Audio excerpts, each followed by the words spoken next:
Welcome to Nerds at Church, a podcast about nerdery and the Bible. I'm Pastor Emily, and I use pronouns like they, them, theirs. And I'm Pastor Kay, and my pronouns are she, her. And I'm Jessica, and my pronouns are they, them, or she, her. In this episode, we'll discuss Epiphany, which this year and every year falls on January 6th, though you might celebrate it in worship on either the 2nd or the 9th. We do have one content notification for this episode. During the deep dive, we discuss racism and violent threats made as a result. Check out the episode description for links to the Bible passages and other references we make in this episode. So today, for our deep dive, we are excited to welcome Jessica Davis, who is a church consultant, writer, editor, and speaker, specializing in Christian education, pastoral counseling, and diversity, equity, and inclusion training. She describes herself as an angry Black woman in love with the gospel. Welcome, Jess. Thank you for having me. So you are a church professional and you know a lot about the church seasons. Can you give us a brief kind of overview of the day of Epiphany specifically, and also the season after Epiphany? Definitely. I love Epiphany so much. And I love teaching about Epiphany because it can often open up new worlds for people.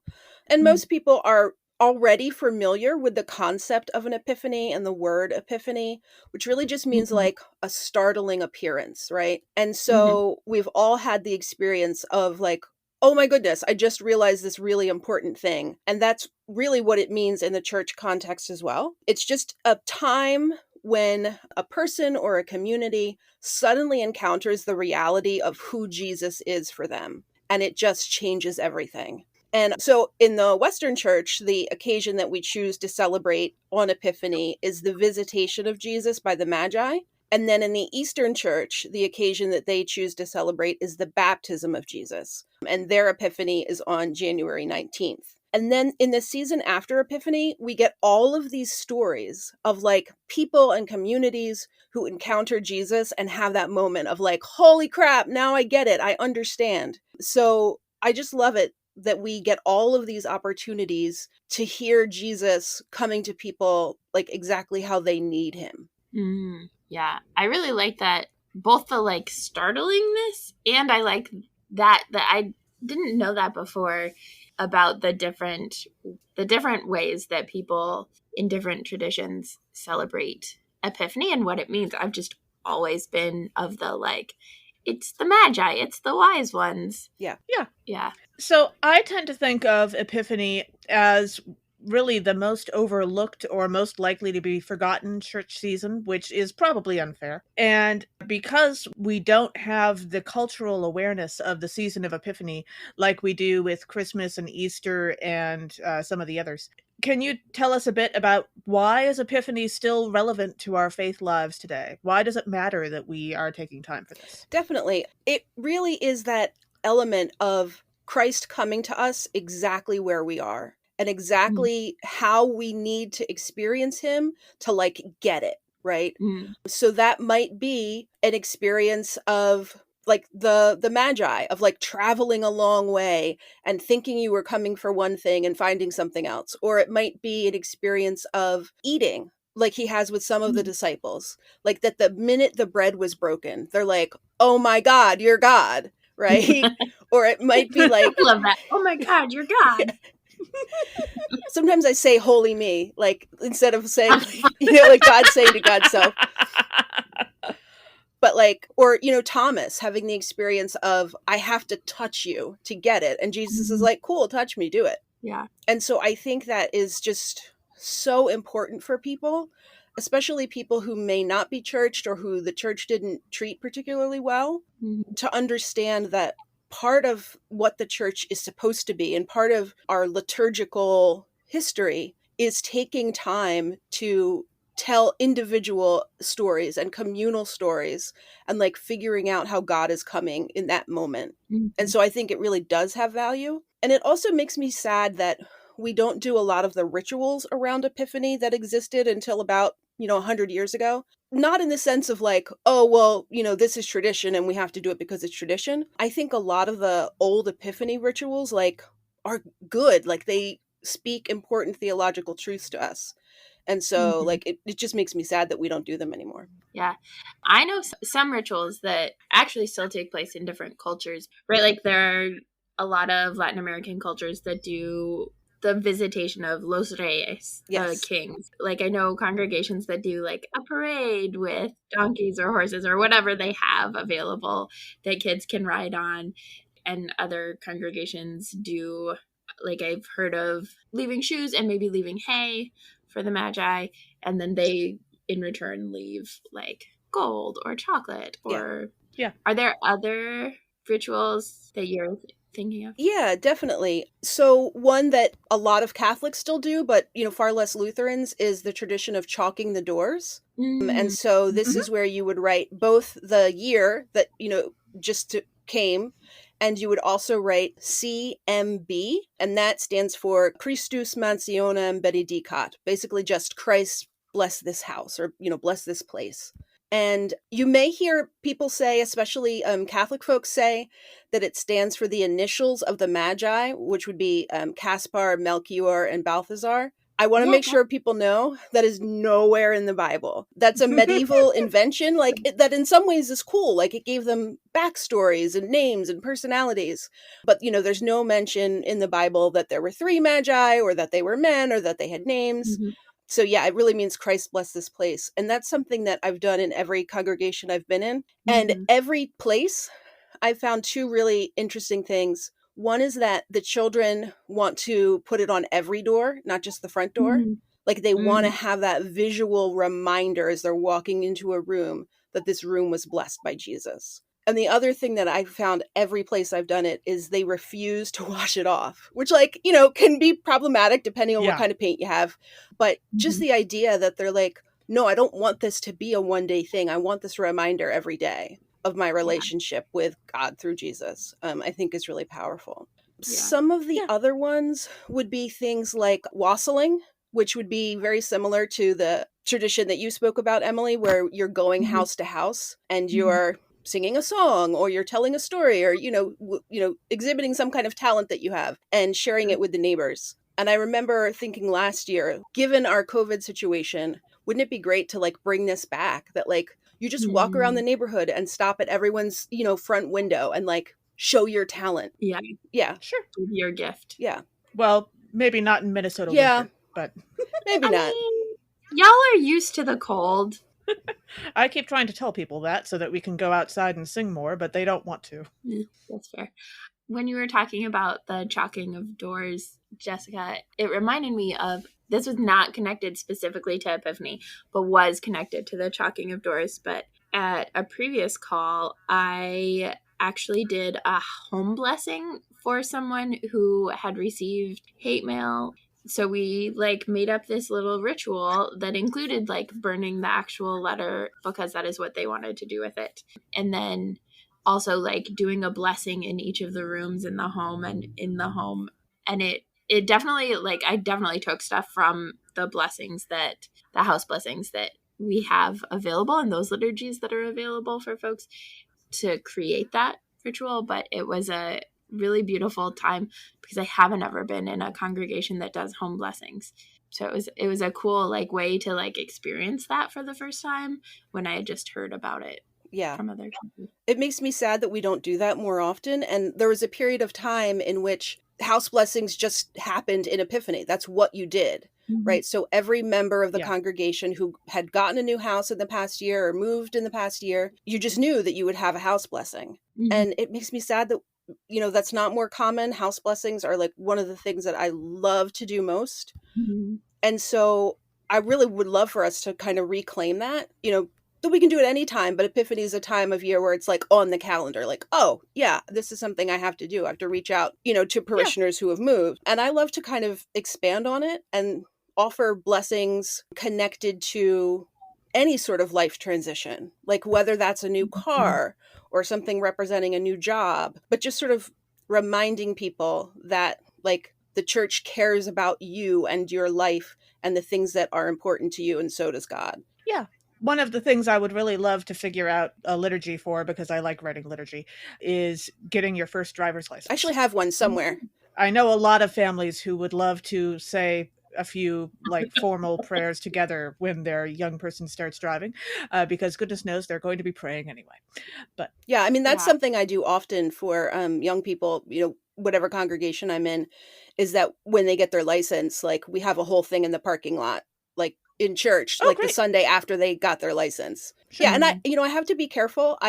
I really don't believe in blessing things. I don't bless objects. One, because I Right. don't have the power to bless, but two, I think that it can be a slippery slope where people, especially children, aren't able to do Mhm. the work of the abstraction to know, like, oh, like blessing of the backpacks. I don't do that Mhm. because until you're, 10 to 12 years old, you don't have the capacity to know, oh, this blessing is for me. You just think you have a holy Mhm. backpack, right? So, Yeah. like, I don't bless things, but I love to bless people, and I love to, like, invite people to bring a thing that represents, whatever this life Right. transition or, experience is, Yeah. Yeah. Let me tell you, if I had a magic backpack, it would be able to hold an awful lot more than it does right? right now.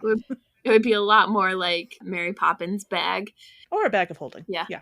I hadn't thought about that, Jess. That's a new thought for me around that. But I do love this is not a blessing for a thing. This is because that's so consistent with so much of what we teach as Lutherans, right? That we're not, there's like some meme that's like, the problem is that we, instead of using things and loving people, we love things and use people, or whatever.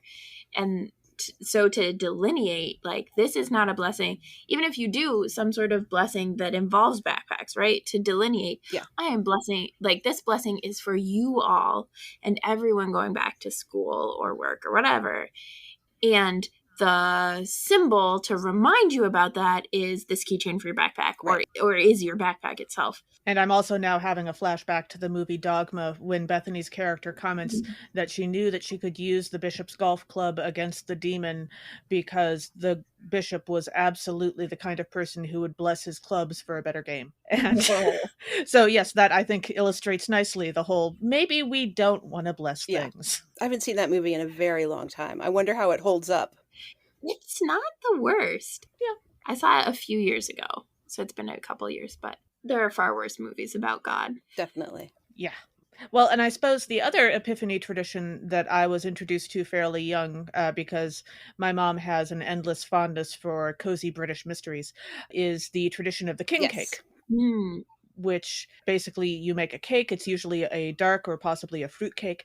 And there is something in the cake. Usually it's a coin. Sometimes you have a little like metal crown or something. Or sometimes people Baby. just use like a piece of fruit. Or a baby. Mm-hmm. Not a live Not a baby. live no. baby. We don't put live babies They into would not no. fit. Right. Well, that would be a heck of a cake. Little bitty miniature baby. Yes, a mini baby, and then whoever it is that manages to crack their tooth on that is king or queen or monarch for a day. Yeah.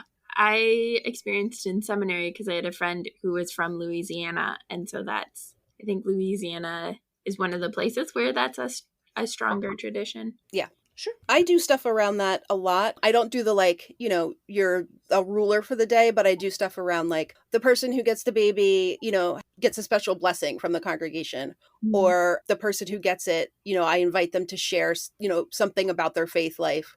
Or I've done it in ways where I've had the kids make, like, little cakes, and the surprise is that, like, everybody gets the baby, like, because Jesus comes to everyone. Aw. So, like, that kind of stuff. Yeah, Sure. that's really cute. Yeah, I don't remember which family it was, but I think one of the families I ran into who actually practiced that, their theory was whoever got the coin in the cake, they always cut enough pieces of cake so there would be one extra piece, and then the person who got the coin got the extra Nice. piece. Fair enough. I love all of these ideas, and it's amazing what you had said, Kay, about how overlooked Epiphany gets, because there is so much that we've just talked about, right? And that you've talked about, Jessica, that ways to be really involved, like whole family involvement in faith and whole family involvement in church and whole church involvement in the really daily, almost mundane things of life when it comes to moving. Like there's so many ways to more fully integrate faith communities and personal life. And Epiphany is one of the spaces where there's the most, maybe even the most potential to do that. Yeah, I think so. So I, try in my little corner of the world to be as intentional as I can about bringing some of these traditions back. And in particular, I try to be really intentional about inviting queer community into like, okay, how can we shape this tradition to make it as relevant as possible today? Because that's what queer community has always had to do, right? And so I find that in those communities, these traditions take on entirely new lives that like I never even thought of, and that are just super, super exciting. And so, yeah, I try to do my part to bring them back. Yeah, I have a friend who does like a 12th night party, which I think is technically Epiphany Eve, maybe. But no, it's the last day of Epiphany. Oh, okay. And there's lots of argument. Like, okay, so it's mostly an Episcopalian thing, but I have definitely seen Lutherans get in on the debate of like what exactly is the last day of Epiphany and what exactly is the last day of Christmas. And like, yeah, they're funny to witness, but also like that's the kind of thing that turns people away from the church. They're like, I don't even know what these words are. And I'm like having to listen to y'all have a 2-week argument about them. Yeah, we could definitely be better about picking our spaces to have those arguments. Because let's be honest, some of us are going to have those arguments anyway, but we don't have to do it in front of people who it's going to scare away. Yeah. And it also occurs to me that it's especially sad that we keep losing all these traditions when I keep seeing on Twitter Christians trying to steal traditions from other religious traditions, which is both a problem and also really sad because we have all these other ones that are ours and we aren't stealing from anyone and we're just not bothering to pay any attention to them. So the American church in particular, but I would imagine also the church around the world to some extent, has been talking about the use of light and dark imagery in the past few years because of how that language use ties in with racism in our context.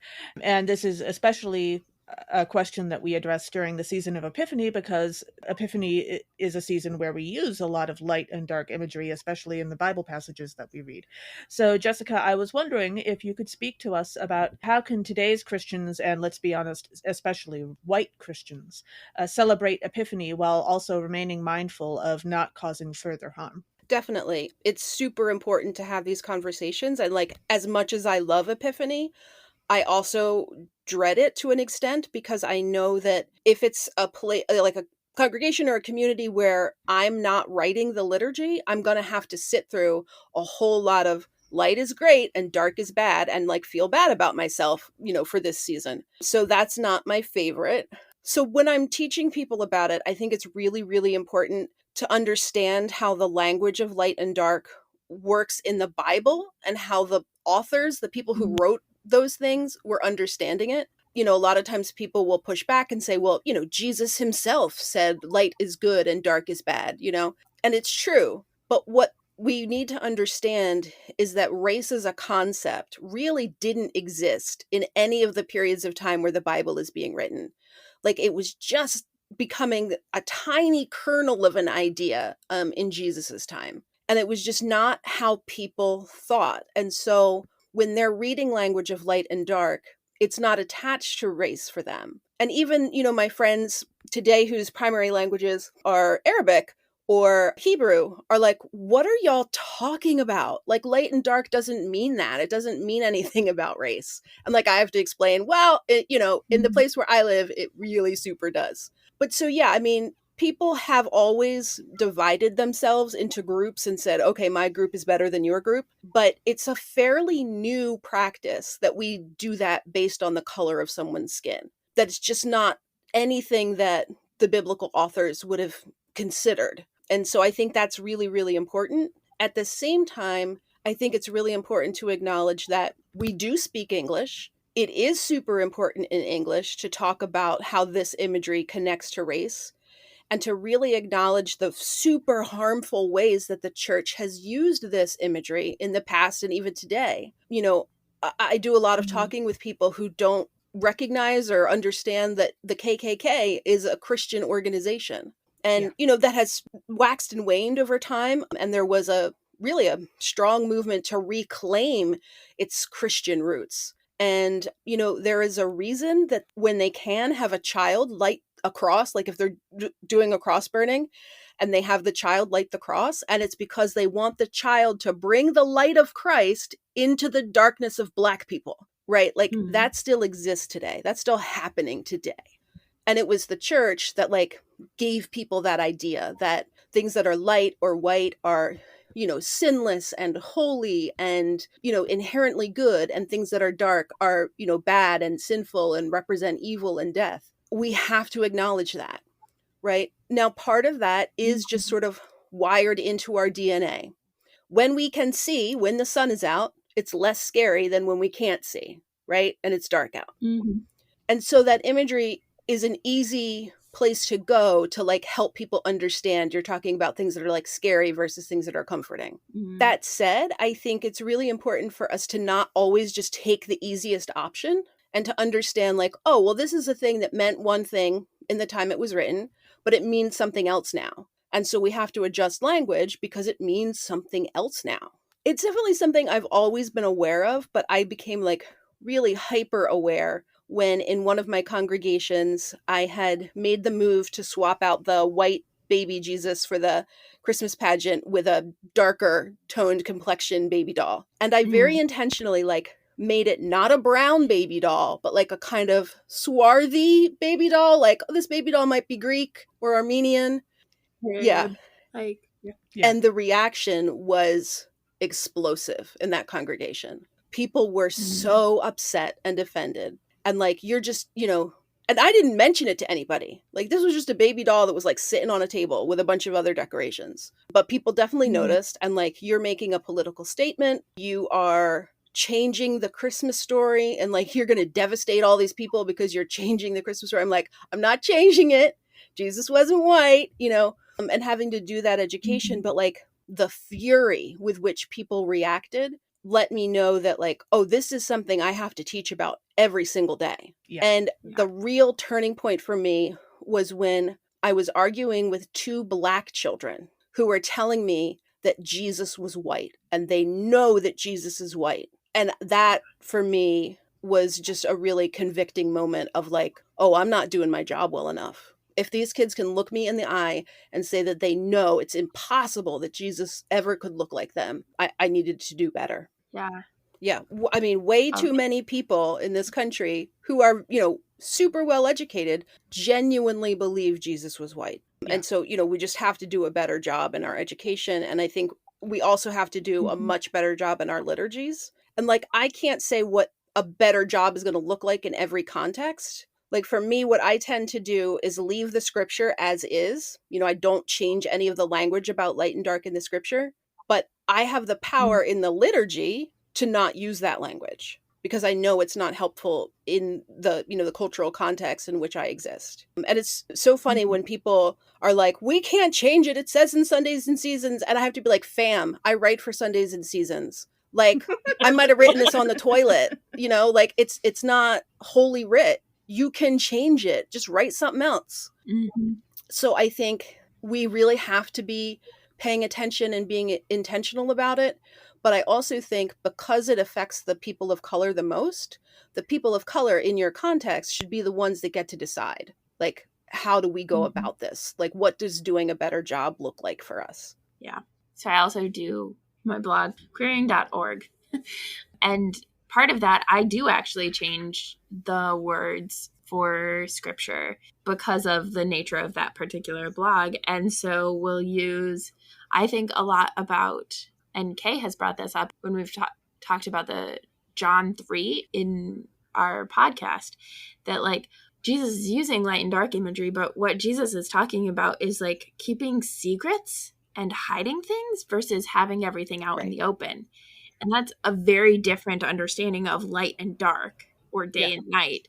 And so to be able to also like name those ways that things are used, or to name like the reality of light, that like the brightest light is like called white light, but the reality is that it's all of the colors of light together versus darkness, which is the absence of light. And so when we can talk about diversity and use a rainbow and talk about bright lights as like, actually it's recognizing the full diversity. And if there's ever a color that's not there, then it's really obvious who's not there.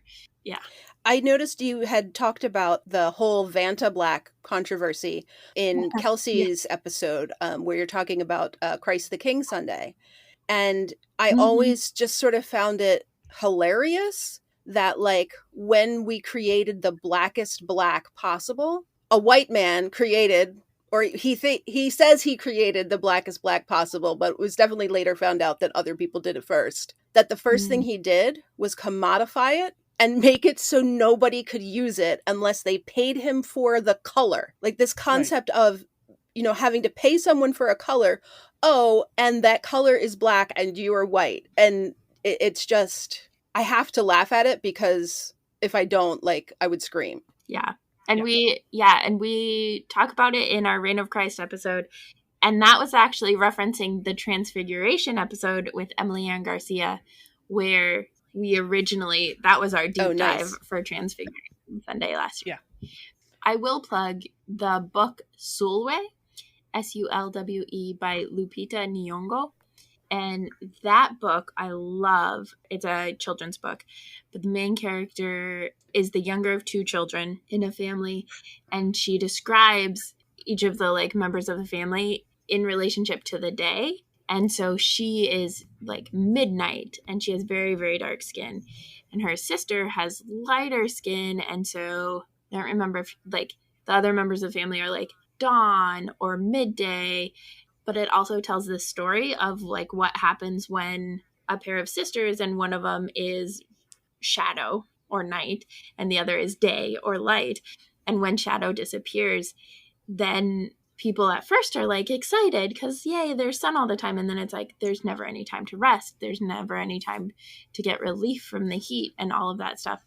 But it does a great job of diving into those spaces where lightness and darkness and colorism all mix into each other to also celebrate the gift of the dark skin of the child, but also darkness more broadly. So I love sharing that children's story with kids, sometimes on Epiphany, but like at different points, if I'm talking about darkness in a sermon, then I'll make that the children's sermon because it's one of those like counterpoints of look at the gift of darkness and of dark-skinned people. Yeah, 100%. I love that book so much. I love Lupita so much. So, Jessica, you do a lot of work, especially around children's education, which we've talked about some already. And I'm curious if there are particular things that come up in Epiphany and the season after Epiphany, right? We have Baptism of Jesus. We have lots of stories of the first manifestations of God in the world, well, of God in Jesus in the world through Transfiguration. But I'm curious if there are things that come up that you think would be great ways to connect with kids, or even would be really good entryways into having conversations with kids about diversity, about racism, about white supremacy, and both like racial bias, but also other implicit biases. Definitely. We talked about a lot of the like Epiphany traditions that I love earlier, but one that I think really can open a conversation both about racial diversity and ecological diversity is the tradition of the stripping of the greens. So traditionally what would happen is in Epiphany, typically whatever Sunday you were celebrating it on, you would take down all of the greenery and the Christmas trees in your church. And then people would like hang out at each other's homes and do the same thing there. Now, what would happen traditionally is that they would just get thrown out. We now have so many other options that are much more ecologically responsible. There are lots of zoos that will take your greens, and then like you can come and have a party and the kids can watch the bear eat the tree, That's fantastic. And I think, kids can really have a part in those conversations around what is our responsibility to the planet? How do we bring our thoughts about Jesus into our responsibilities to the planet? How do people of other cultures model for us ways in which we might be more responsible in our relationship to the planet? And so I think that's a good entry point that's, not scary for people. And in particular, like the grandparents in the congregation may have had the experience of like, oh yeah, Epiphany Sunday, you strip the greens. That's just what you do, you know? Mm-hmm. Sure. Another way that I think is really important is taking time to think about the images of Jesus that we have in our congregations. And Epiphany is a great time to do that because we get all of these stories throughout Jesus's lifespan, right? So we're going to hear about Jesus as a baby. We're going to hear about the baptism of Jesus. Depending on, which year it is, we might get stories about him as a teenager, stories about him as an adult, stories about him after he died. And so that can be a great time to sort of like take kids through the church and look at the art and look at like, can we find pictures of Jesus as a baby in our church? Can we find pictures of Jesus after the resurrection in our church? And then really having the conversations about like, what do you notice? I have been, I think, in 2 Lutheran congregations where I saw Jesus not white. And the first time it happened, I was over 30 years old. And I wept. I stood there in that church and I wept just at the realization that that is how pervasive the idea is that Jesus has to be white, that his goodness is attached to whiteness. And so, having conversations around changing art in churches can be difficult, much more explosive than I expected, early in my career. But I think involving the kids in it and coming from a genuine place of like, the kids are talking about the fact that we only have white Jesus. Yeah. What do we want Jesus to look like for our children? And a colleague of mine pointed out that so much of art in churches is propaganda, right? It's not even art. I have no problem with, paintings of the great masters of Jesus, and he's white in those pictures. But why do we have all of the paintings of Jesus that looks like somebody's 4th grade portrait? Like, I think we all know the one, he's like against a blue background, and it's like shot with a ring light. Yeah. My favorite of those actually are the ones where it's accidentally like a Jedi. Yes. Yeah. Like Obi-Wan Kenobi or something. Yes. And people are using Ewan it McGregor as is very Jesus. pretty, but he's not Jesus. And, I love to laugh about those, but if that's what you see every Sunday, that's what Jesus is, it does 2 things. It convinces you that Jesus is white, but if the picture of Jesus looks like your picture in your school yearbook, it convinces you that Jesus is white like you. Yeah. And that's a really dangerous combination. And so I really try to work with churches around, okay, you're all going to riot if I take away all your pictures of white Jesus. Fine. Why do we have to have bad pictures of white Jesus? Like, why can't we have actual art?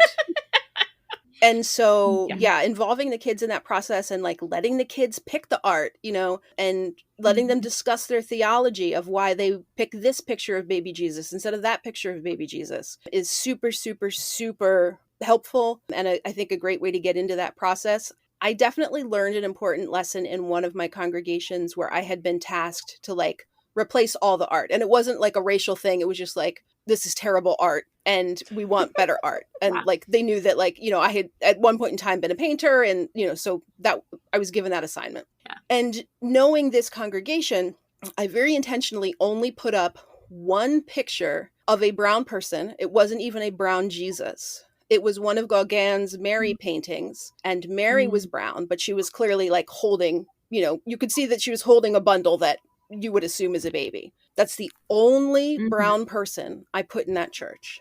And the uproar was like nothing I'd ever seen. And I actually didn't know how bad it was until several months later when someone came to me and let me know that the person that was sort of in charge of the uproar had said about me that I was a nigger who needed to be shot. And this was a person who I loved so deeply, was on every committee, was in the choir. I saw this person probably 3-4 times a week, every week, and was lovely to me and beloved to me. And so knowing that putting a picture that inferred a brown Jesus would take that person to that point, again, just sort of underlined for me how important this work is. Yeah.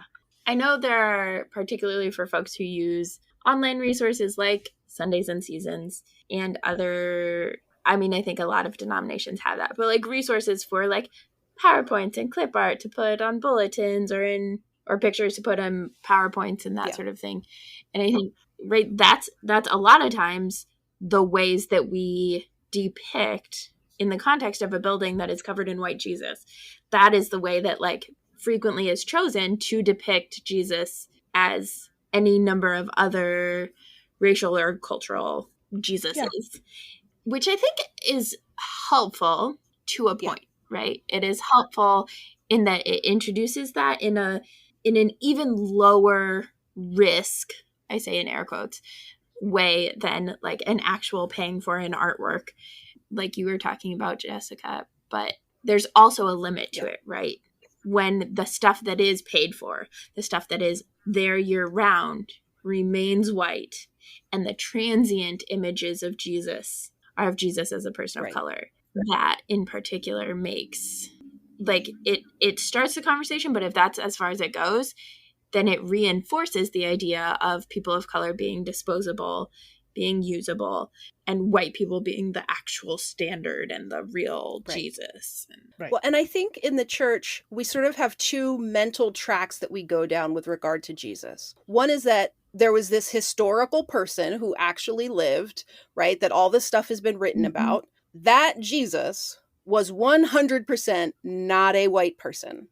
He was a member of an Afro-Asiatic culture. He certainly would have been as dark as me. Now, there is some conversation to be had about how much darker he might have been. Like, to what degree would he have looked like a person of African descent versus a person of Asiatic descent, right? I don't know that they're helpful conversations, but like, you know, there is room for debate there. There's not really any room for debate when we're discussing the historical Jesus that like, oh, we have to picture him as white, right? Yeah, but like the other track, because if he was blonde, someone would have commented on it. Yeah, it would have been like, who are you? Why are you here? But the other track is this idea that Jesus is all of us. And I think that is a helpful idea. The idea that Jesus looks like us and we look like Jesus. You know, one of my favorite cartoons is by the Naked Pastor, and it's of Jesus taking a selfie. But like Jesus is holding the phone up to himself, and the picture is like all of these different people. That like diversity is what Jesus looks like. And so I think there is room for white folks to be able to say, yes, Jesus looks like me in this theological sense. But if you're going to do that, you have to also be able to say, yes, Jesus looks like this other person in this theological sense and looks like every person who has ever lived. And so if that's the track we're going down, then we really have to ask ourselves, you know, if Jesus looks like all of us, why do we have 12 pictures of white Jesus, right? Yeah. Just one quick thought, illustrated ministry for folks who do any sort of ministry with children, they are phenomenal. Buy all their stuff. Their theology is great. Their stuff is developmentally appropriate. You know, they have actual theologians and child development folks, you know, working on their projects. And Jesus is always Black. And the thing that excites me most is he has Black features, right? Even for like coloring sheets. Ooh. If you think about a coloring sheet, you might automatically assume like, oh, well, there, you know, there's no color assigned. We don't know what color Jesus is. Yes, we do, because he has white features. Yeah. Right. And so illustrated ministry stuff is just like Jesus is Black and that's how it is. But their stuff is like super, super, super great quality. So a little plug for them. Cool. Yeah, that's awesome. And Spark House does a pretty good job too, I think. They are specifically Lutheran publishing house. And, you know, full disclosure, I do a lot of work for Spark House. So, you know, if you're picking up materials from them, you know, I may have worked on it, but I'm not getting any extra money if you buy their stuff. But, you know, for Spark House, everyone in the Bible is a shade of Black or brown. And that's something that you can know, like, oh, I don't even have to worry about it. If it's a Spark House project, that's just going to be the case. So I think they're a great resource too. I do think Illustrated Ministries like has an intentionality about it that I really appreciate, but I think that Spark House does a good job too. So yeah. I would also maybe throw out there that sometimes the reason why churches are full of bad art is because somebody's grandma painted that terrible art. And goodness knows their grandchildren love that piece of that by their grandma. And I, you know, certainly can't blame them for that. And so over time, I think the conversation can be had of maybe the right place for this is with the family of the person who made that. And we in the church can have, you know, some art from various places around the world that's a different type of quality. And maybe you can have that conversation a little bit more clearly with the people who aren't related to grandma. Definitely. Lots of options, for sure. So as we dive into our readings for Epiphany, our first reading is from Isaiah chapter 60, verses 1 through 6. The people of Jerusalem are called into the light of God, which will protect them from the surrounding darkness, and the wealth of the nations will be brought to them. So one of the themes in this passage is this idea of gathering people from all the nations, right? Gathering people from far and wide. And it reminded me of a young adult novel called Blackout. It's actually a collaboration between several Black women who are authors about a blackout in New York City. And there's like 6 different stories happening all at once, but it's people from all of these different backgrounds and situations, and they all end up like the general direction they're headed is to this block party in Brooklyn. And they're all like, it has a whole bunch of different romantic stories. It's a fantastic book that I highly recommend, but it is just like, and particularly to be set in New York City, where there are so many people from so many different countries already in New York City. But yeah, this like, everybody slowly moves and doesn't even know that others are coming, but everybody is going towards this one place. That sounds really cool. I'll have to check that out. Cool. And then diving into the verses, in verse 2, we read, "For darkness shall cover the earth, and thick darkness the peoples. And the becoming one will rise upon you, and their glory will appear over you." And I love the idea of thick darkness.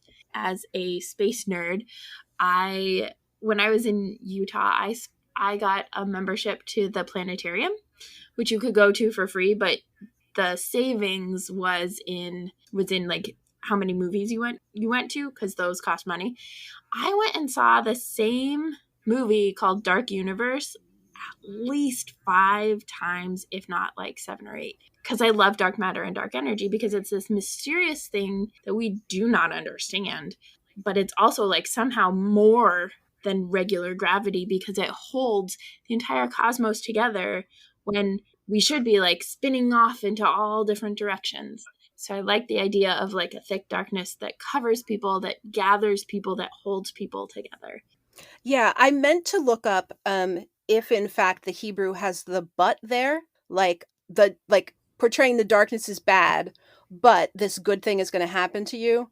And I forgot to look it up, but that's something that happens in translation a lot, is like ands being switched and made to be buts. Like if the scripture is saying this thing is holy and this thing is holy, right? Because we need things to be easy and we like need an adversary, we tend a lot in translation to be like, oh no, what it's actually saying is this thing is bad, but this thing is good. Like the most famous example is from the Song of Solomon, where one of the lovers is saying, you know, in the translations most of us have, it will say, I am black, but I am still beautiful, right? Like implanting this idea that black is usually not beautiful. That's not what it says. It says, I'm black and beautiful. Yeah. Yep. On a slightly more fun note, in verse 6, we read, "A multitude of camels shall cover you, the young camels of Midian and Ephah, all those from Sheba shall come." So this verse is actually about illustrating the riches that are going to come to Israel, rather than being buried under a literal avalanche of camels, which would be, you know, messy and probably also kill you as well, depending on the number of camels and all that. But I like to think of this as a great example of how well the Bible could be translated into memes. And I don't know how long it's going to take, but I am counting on the idea that by the time I die, there will be a full translation of the Bible just straight up into memes, only memes, all the time. And I'm looking forward to it. Because the thing about the Bible is that there is so much creative and exuberant imagery in it. It loves imagery. This is a document that adores imagery. And we need more biblically themed memes in this world, because I think that will improve the quality of our lives. And I think that this is a great example of a verse that needs to be memed. So when I think about this verse as a meme, I'm thinking like a late 90s style, slightly pixelated, rapidly approaching infinity number of camels coming in from all directions and piling on. And I just love the mental image of that. Yeah. Yes. And here is officially the challenge, gauntlet thrown to our listeners. If you hear this, you are hereby challenged to come up with that one meme of a multitude of camels covering you. and B, to start the Bible according to me, Molly. Well, I actually, a couple of years ago, did start that project and wandered away from it pretty quickly. Ooh. But I started with Mark because, like, for people who are hesitant to read the Bible or think it's boring, I always have them start with Mark. One, because it's super short, but two, because it reads like a movie. Like, it's just action, action all the time. Immediately. And so, like, that's where I started. And I drifted away from it partly just because of life stuff, but partly because, like, it was in that time of, like, shifting to gifts. Like, that became the way that we're, communicating more now. But I have definitely done stuff like where the youth of the church will put a Bible story into memes, and then, like, we print out the memes and, like, hang them on the wall. And then the other folks in the church are challenged to figure out, like, what Bible story is this? Like, because it's just a super efficient way of communicating that also, brings in humor and, makes it not quite so, oh my goodness, this is so serious. And, like, I can't get anything wrong. So yeah. More of that. That's fantastic. So, like, I don't understand why we don't talk about the Queen of Sheba. She is so dope. She's all over the Bible. Like, so, like, there's a quick reference here, but when we're looking at the story of the Magi coming to visit Jesus, I think it's really important for us to understand it's literally just a, like, updated version of the Queen of Sheba coming to visit Solomon. It's the sequel. And so, like, that's one of the places where I think it's so important that we know scripture and teach kids scripture, because, like, it is true that, the saying from Ecclesiastes that, there's nothing new under the sun, right?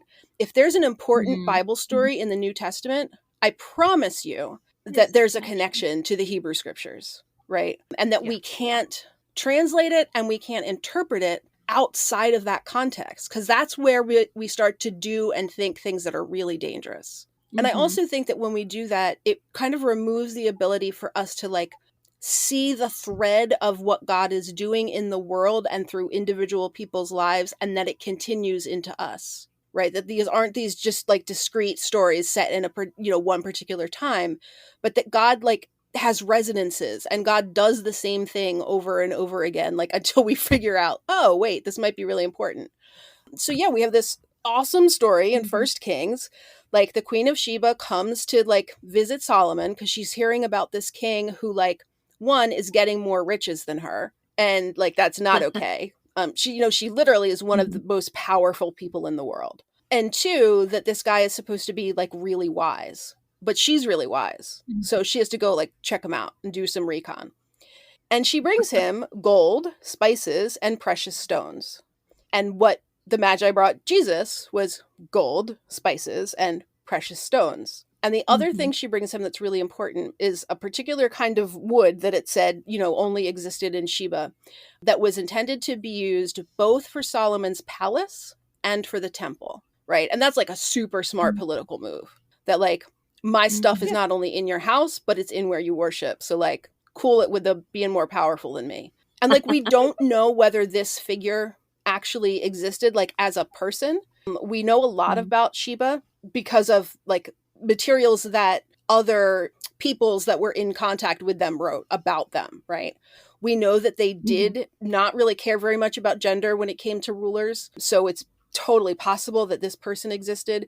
It's also possible that she's a composite of, like, a bunch of queens. But, whether she existed as an individual or not, her reputation was so great, or the reputation of, multiple people was so great, that, like, you find writings about her, not just in the Bible, you find it in Egypt, you find it in Syria, you find it in Persia. Like, this idea of the Queen of Sheba is, like, so pervasive and, like, so powerful. And, every year we gather around and we read the story of the Magi, and, like, we don't mention this chick once. It doesn't make sense to me. Yeah. There's a tricky part in that too, right? As Christians, that yes, we need to know the roots of the scripture that we're reading, that's New Testament scripture. And also to recognize that, right, Isaiah is not actually talking about the Magi coming to baby Jesus. That is, and I think we'll talk about it a little bit more in Ephesians, but that like the promises that God makes in the Hebrew Bible, or what some people call the Old Testament, are promises for Jewish people. Right. And those are still God's promises for Jewish people. Those have not changed. those are not discounted or discredited because Jesus exists, because Christianity has come about. Yeah, and I mean, scripture tells us that as Gentiles, we've been grafted onto the side of Israel. And I think that, like, if that is the lens that we do our interpretive work through, that our stories are grafted onto and into these pre-existing stories and not the other way around, it's really hard to go down a supersessionist path, right? Because we're taking this story and interpreting it through the already established lenses of this other story. But when we do the opposite, when we take the stories in the Hebrew scriptures and want to interpret them through the lens of Jesus, then shit gets really, really dark, really, really ugly, really, really quickly. And like, I just noticed, like, here's a case where I just used the word dark to mean a thing that's negative, because it's like so embedded in our culture and it's so embedded in me. Every year or so I will take the Harvard implicit bias test to like see where I am. And it's a great, just like basic indicator of how you perceive race. And, I will admit that most of the time I come out as having a slight preference for white people. And that's not at all surprising given the fact that I grew up in the US. Like, yeah, and we'll link to that in the episode description for this episode too, for folks. So you have an easy way to get at it. Great. Sure. Our second reading for this episode is from Ephesians chapter 3, verses 1 through 12. The author declares that they are a servant of the mystery of the gospel, which is made known through Christ, to bring together the Jewish people and the nations into God's promises. So one of the themes in this passage is alternatives, and we started talking about it a little bit just now. And Jessica, I particularly appreciated the grafting on and the way that you explained that. And I think this comes from maybe a conversation that we've had in the past, because I have you connected to me for how I've thought about this. But I also like it as thinking about it as like alternative universes, right? In an alternative universe, this is the case in it. And that's so popular in sci-fi, especially these days. And so like this idea of spreading the message to the Gentiles is an alternative universe, because the original universe is the Jewish people, right? The original audience, the original intended audience is the Jewish people. And then the alternative universe is the Gentiles. And it, right, is in a multiverse type of model. But it reminded me of particularly the book Jane Unlimited by Kristen Kishore, that each section of the book is basically like an alternative universe of the same events. Like if this had happened differently, it would have gone here. If this had happened differently, it would have gone there. And so like thinking about that in terms of religion, if this had been different, how would the religion have changed? If this had been different, right? And we can do that with like, if the printing press had been available before Jan Hus was born, would we all of us who are Lutherans actually be Hussians? Right. Sure.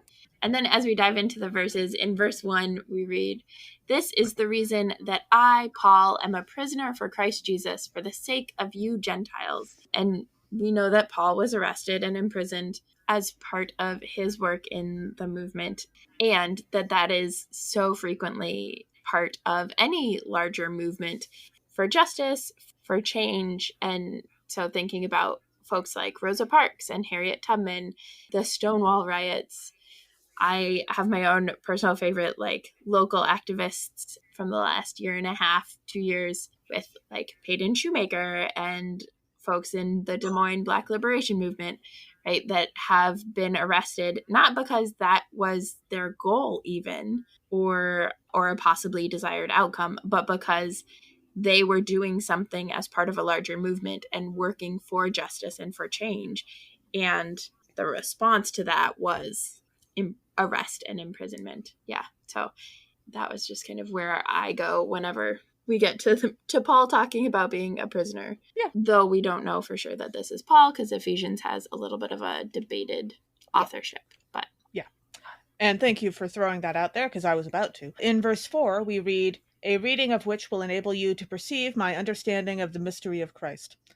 So reading verse 1 through verse 4 made me realize that while we don't know that this is Paul, these verses sound like Paul, like they're kind of in his voice that we see elsewhere. And I now know a good option for Paul's theme song, in case anyone was curious about that, which is, of course, You're Welcome from I Moana, love that. I love that song. which I can absolutely see him doing, although not so much with the dancing part. I don't know that Paul was a dancing kind of guy. But I can just hear a version of that lists the things of, hey, look, I've been imprisoned for you all, and God gave me grace for you. And by the way, did I mention that I understand the mystery of Jesus thanks to a direct revelation, and so You're on. welcome. Exactly. Yeah. Now Paul is going to be read in the voice of Maui, which is to say the Nice. Rock. Ah, Yes. I love it. One of the things that I think is super important about this passage, and that comes up a lot, is our choice of language around servanthood versus slavery. And so, as much as I was just saying, like, with Paul, we don't have to take him so seriously. One of the things I do want us to take seriously is to be honest about the places where he's talking about slavery and the places where he's talking about servanthood. A lot of times, because we're so uncomfortable talking about slavery, we want to just change it and make it all servanthood. And I will say this, if the people of color in your context, especially the Black people of color in your context, want you to do that, please do that. They have reasons for why they don't feel comfortable talking about slavery in your context.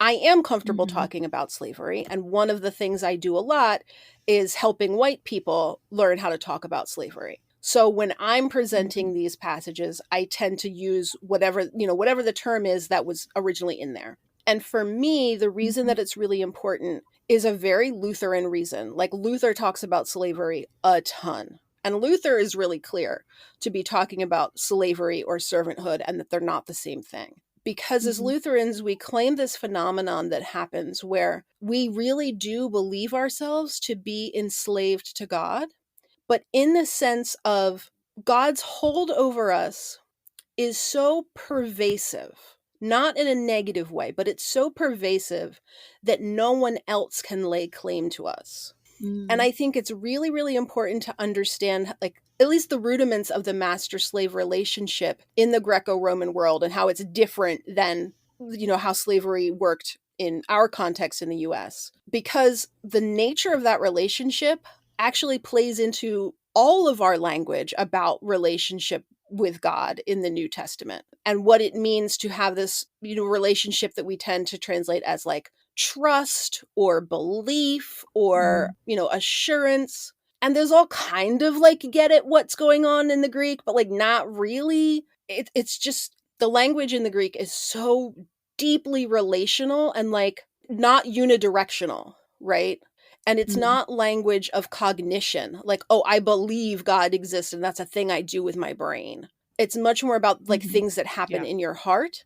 And so I think that the slavery metaphor can be useful if we know that we're talking about our heart is enslaved to God. And what does that mean? That no one could ever own us, right? And I think that there are really good arguments to be made around consent and around like, I don't even want God to own any part of me. And if that's where people are, I think that that's really okay. But for where I am okay with the idea that no one could ever own me because God owns me in the sense that like I live inside God, right? And so I do think that that is something that we have to unpack that language. We can't pretend like it doesn't exist. And I am definitely not here for deciding for other Black people, like if they should use that language or not. But I want white people to be doing the work of like, one, acknowledging that it's in there, and two, doing some unpacking of like their own feelings about it. Our gospel reading for this episode is Matthew chapter 2, verses 1 through 12. Herod, fearing a new king of the Jews, sends an uncertain number of magi to Bethlehem to investigate. Following a star, on arrival they worship Jesus, offering gifts of gold, frankincense, and myrrh. Thanks to a dream, they avoid Herod on their way home. So one of the themes in this passage is the idea of strangers, not necessarily Stranger Things, but strangers gathering and leaving. So coming together for an experience and then leaving, which partly makes me think of D&D and like the party gets together and everybody has to figure out how, like, why is this random group of characters together, and then they do the things and then they leave. But also makes me think of Doctor Who, because so frequently in Doctor Who, sometimes it's companions, right, that come alongside Doctor Who and journey with them for a while and then leave, but also just like, I just watched Blink for a BooTube episode with Horror Nerds at Church, our sister podcast. And there's just this random character, Sally Sparrow, who like shows up, and it's mostly her episode. And then she has encounters with the Doctor that fundamentally like change her, and also that don't. And so there's this space to wonder and to like encounter something new and not be converted, Mm-hmm. and then leave and everybody leaves both changed and unchanged from the experience. Yeah. Which I really love. Not that Doctor Who does it, perfectly all the time, but in verse 8 we read, "Then he sent them to Bethlehem, saying, 'Go and search diligently for the child, and when you have found him, bring me word so that I may also go and pay him homage.'" Okay, so to understand this verse, we need to know 3 things. First, Herod is the one speaking in this verse. That's probably helpful. Second, to pay homage, or homage, or however you want to pronounce it, is to give honor or respect, or possibly even to pay tribute to someone. mm-hmm. And third, and most importantly, Herod is lying in this verse. Herod is absolutely not telling the wise men the truth. He wants to kill Jesus, as we find out a little later in Matthew. And I was trying to think of examples of how we, humanity, claim that we want to pay homage to something when we actually want to kill it. And wow, I had a lot of them, and most of them were pretty bitter, so I decided to let some of those go. But the one that stuck with me is America and health. We have in this country created and weaponized the diet and fitness industrial complex in remarkable ways that are spreading to the rest of the world, but like clearly they originate here. Mm-hmm. But also healthcare at the same time is out of reach to so many Americans because we have decided it should be. There was a time before Nixon was president when it was literally illegal to profit off providing healthcare to others. And then that law changed because people wanted to make money. And ever since then, healthcare has been becoming more expensive, not because it has to be, but because certain people's pockets need to be lined. So yeah, and the irony that like dieting is not actually healthy, right? And so like, and frankly, so is a lot of fitness culture. Yeah, and so it's so much easier to have fake health stuff and nearly impossible to get actual meaningful healthcare, especially as we're in the second year of pandemic. Yeah, but it is so much easier to blame people for not being healthy on their own behavior than it is to admit that, hey, maybe someone screwed up and maybe we need to do something about it. Yeah, truth. And then in verse 11, we read, "On entering the house, the Magi saw the child with Mary, his mother, and they knelt down and paid him homage. Then, opening their treasure chests, they offered gifts of gold, frankincense, and myrrh." And I am just picturing toddler Jesus, right? Because it takes a while for the Magi to figure stuff out, get going, follow star, all of that stuff. So we've got like this little bitty toddler Jesus that's like, sweet, these gifts that mean nothing to him. But it reminded me of a book that I just finished called With the Fire on High. It's a young adult novel about Imani, who is a teen mom. And then her kid, Emma, is part of the story as well. And in the story, the kid is like toddler age. She's like 3-ish, I think. But it just is such a accurate and connected pairing for Mary and Jesus at this stage. There's like, Imani is my Mary now. Yeah, I can definitely see that connection. Okay, but like I love that we get to talk about the Magi at least once a year. They are one of the dopest things in the Bible, and like we only talk about them around Christmas and Epiphany. I always have mixed feelings about like all the stuff we include in Christmas pageants that was either like way before or way after when Jesus was born. But like for this, I'm kind of like, Is it like, biblical that they came the night he was born? No, but like I really want people to learn about the Magi, so I'll leave it in. So a couple things it's super important to know. I mentioned earlier that like they don't have names in the Bible. We don't know how many there were. There were 3 gifts. So we're like, oh, there were 3 Magi. But it doesn't say that. It just says some Magi. We also don't know their gender, and I think it's really interesting that we assume that they're men, because the role of the Magus was one of the roles in Persian culture where gender differences were celebrated, and where people who were of marginalized gender, in particular trans people, were held as like, this is someone who is inherently connected to wisdom and like would be a good fit for this job. So like if we're going to make assumptions, why would we make assumptions that they're all dudes? It just, it doesn't track. Yeah, and that's the case in a lot of cultures. I think maybe even the majority of non-white Western cultures is that people who were two-spirit for Native people is one of the terms, but like not gender non-conforming, non-binary, third gender, those sorts of identifiers tended to be the people with, like you're saying, with a particular wisdom or a particular lived experience. Yeah. Yeah. But I love that like now puts this idea in my head of doing like the Magi and having it actually be like all of these different cultures. And yeah, now I have this like picture in my head. Well, and I love that like, one, people know the word magician, so they like understand like the root of the word, and like it sort of puts them in the right mindset. But the other thing is that like there are still Magi today, almost all of them women, like a lot of them trans women. I don't know of any non-binary Magi, but like I also don't live in the parts of the world where the Magi are, so like I'm definitely assuming that they exist, and that I just haven't come in contact with like their stories yet. But I think it's really cool to be connected to the story of Jesus through like this role that still exists. And as a note for folks, I know it's common to call them the 3 kings rather than, the Magi. I really want folks to step away from that, partly because of like the male and the 3 thing, but also like kingly leadership is a very particular kind of leadership, and mystical leadership is a different type of leadership. And these folks were mystics. Part of what we know about the role of the Magi is that it was like you could do some work as an alchemist, but you also were the keeper of the wisdom and the stories of your people. You might, in fact, be a cartographer, which is where we might, get this kind of story of like, these are the folks who went out seeking. But Magi are always like seekers, and they're always keepers of knowledge that is sacred. And I don't know that, calling them kings gets at that really important aspect. One thing I find interesting is that we no longer, like in our contemporary art, have a black Magi like as just something you do. And for hundreds of years, like that was a thing. There was always a black Magi, Magus, right? So the roots of that get kind of complicated, and there are really not helpful examples of white people doing blackface because you have to have a black Magi. Like, yeah.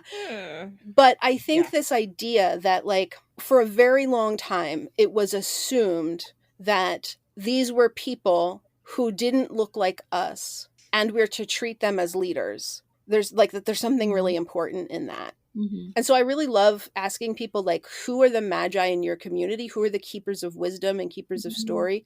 And it is not always old people. The most wise, mystical person I know is a little girl, and she's been this way since the day she was born. And her parents would come to me like, I don't know what to do. My kid is talking to God all day long, right? Oh, I love those conversations. Yeah. Like, I don't know that I want to be that parent, but man, I love having those conversations. And this kid was so amazing. Like, she was the kid who, like me, would be like under a table reading a book and you forget that she's there. And then she would pop out, like when the adults would be having a conversation about what should we do, should we do A thing or B thing? And she would pop out from under the table and be like, oh, what if you do Z? And we'd all be like, whoa. Right? And the thing that she would come out with was always like so wise and like exactly the word that we needed in that moment. So yeah, as we're encouraging people to figure out who the Magi are in your community, like, and we're thinking about the historical role of the Magi, they probably aren't the people in power. They probably aren't the people with the money. They probably aren't the people who are respectable. They probably aren't the people who smell great. And we're going to have to really do better about where we look for wisdom.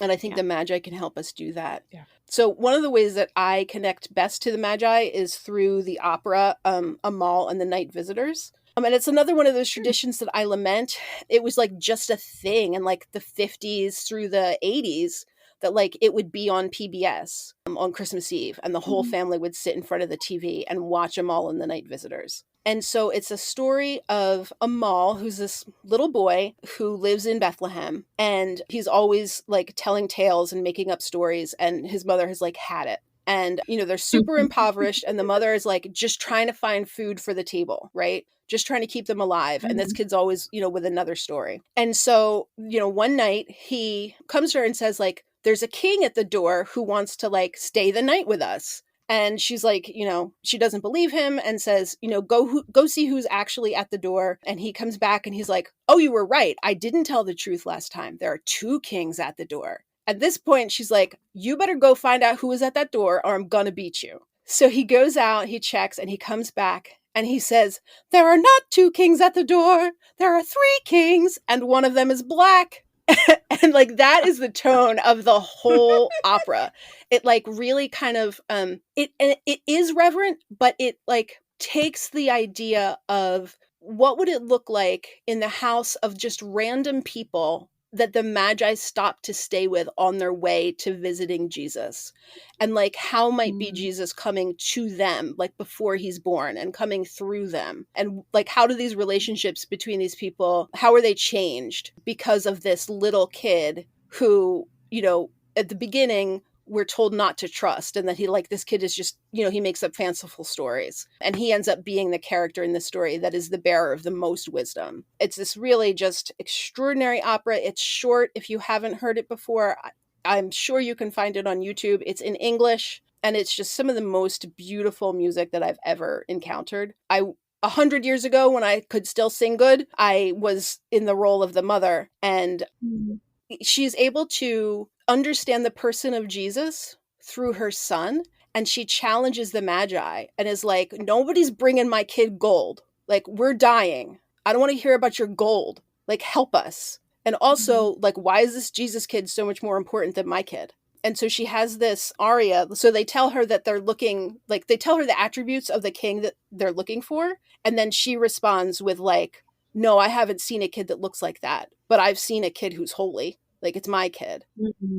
It's just so extraordinary, both in terms of just the writing and, this idea of how is Christ coming to us? How is Christ coming through us? And like, where are we looking for the source of wisdom and goodness and love?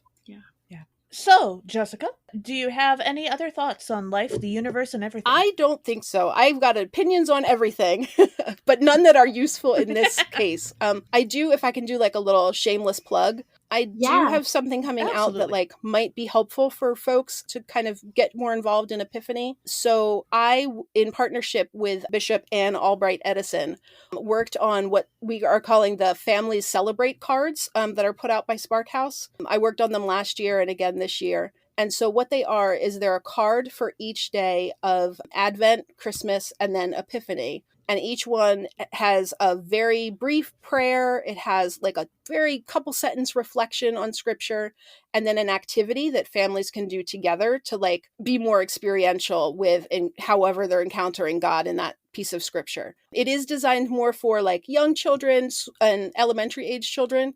Although I actually have someone who like is an adult who doesn't have kids who looked at the sample cards and was like, I am doing these activities by myself. So yeah. Yay. They may be sold out by the time this issue airs because like it starts with Christmas. So they're on sale, as we're recording this. But I will give the link. And if they're not sold out, one, I think they're super inexpensive. I wasn't told the exact price, but they've been inexpensive in the past. But two, even though it just like it has everything, I think if you just do the Epiphany stuff, there's a lot that you're going to get out of it. And then, you'll have them potentially for next year to do the Advent and the Christmas stuff. Cool. And we'll link to that in the episode description for folks too. Great. Well, thank you, Jessica. And thank you, listeners, for joining us. Catch us next time when we'll discuss nerdery connections to the scripture readings for Baptism of Jesus. This podcast has been produced by us, Emily Ewing and Kay Roloff. For more fun, check us out on Twitter and Facebook at Nerds at Church, or contact us at nerdsatchurch@gmail.com. And special thank you to our other special guest, Maggie, my cat, who decided to join us for recording today. Also, if you like what you've heard, rate us or leave us a review on Apple Podcasts, Facebook, or wherever you catch your podcasts. If you want access to our uncut guest episodes and interviews, live Q&As, and more, support us on Patreon at patreon.com/nerdsatchurch. As the ancient Christians said, Pax vobiscum.